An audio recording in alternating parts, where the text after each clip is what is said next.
नगर परिषद निवडणुकीनंतर 21 डिसेंबरला निकाल लागणार असल्यामुळे स्ट्रॉंग रूमची सुरक्षा महत्त्वाची झाली आहे। परभणीच्या गंगाखेडमध्ये स्ट्रॉंग रूमवर प्रशासनासोबत एका उमेदवारानेही सीसीटीव्ही बसवले। नियमानुसार स्ट्रॉंग रूमला 24 तास सीसीटीव्ही, पोलीस बंदोबस्त, बॅरिगेटिंग आणि नियंत्रणी प्रवेश असतो। गंगाखेड स्ट्रॉंग रूमची पाहणी करून निवडणूक निर्णय अधिकाऱ्यांनी सर्वच व्यवस्था सुरक्षित असल्याचं सांगितलं। दरम्यान परभणीच्या या स्ट्रॉंग रूमच्या बाहेरून आढावा घेतलाय आमचे प्रतिनिधी विशाल शिंदेंनी। पाहूया। आपण आता परभणीच्या गंगाखेड इथे आहेत। आपण बघितलं तर आपण या इथे स्ट्रॉंग रूम आहे। स्ट्रॉंग रूमला मोठा पोलीस बंदोबस्त तैनात केलेला आहे। सीसीटीव्ही कॅमेरे लावले आहेत।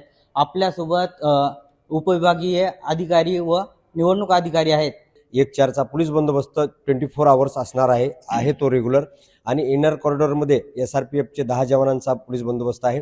दर 2 तासानंतर त्यांचा ड्युटी रोटेशन होऊन 24 आवर्स ते सुद्धा या ठिकाणी उपलब्ध असतात। तसेच स्ट्रॉंग रूमच्या बाहेर आपण फायर एक्सटिंग्विशर ठेवलेले आहेत आणि त्याचप्रमाणे पुरेशा प्रमाणात आपण CCTV सुद्धा इन्स्टॉल केलेले आहेत, जेणेकरून पूर्ण वेळ आपल्याला त्याची निगराणी करता येईल। एका उमेदवाराकडनं लेखी स्वरूपात मागणी आल्यानुसार त्यांना त्यांचे CCTV कॅमेरे हे स्ट्रॉंग रूमच्या बाहेर लॉबीमध्ये बसवण्यासाठी परवानगी देण्यात आलेली आहे। इनर कॉर्डन आणि आउटर कॉर्डन अशा 2 प्रकारचा पोलीस बंदोबस्त आहे। इनर कॉर्डनला 24 तास 1-4चं गार्ड आहे आणि आउटर कॉर्डनला 2 गार्ड आहेत। रोज या ठिकाणी आम्ही PI स्वतः 2 वेळेस या ठिकाणी भेट देत असतो। माननीय DYSP साहेब सुद्धा दिवसातून 1 वेळेस भेट देत असतात। विशाल शिंदे, साम TV न्यूज, गंगाखेड।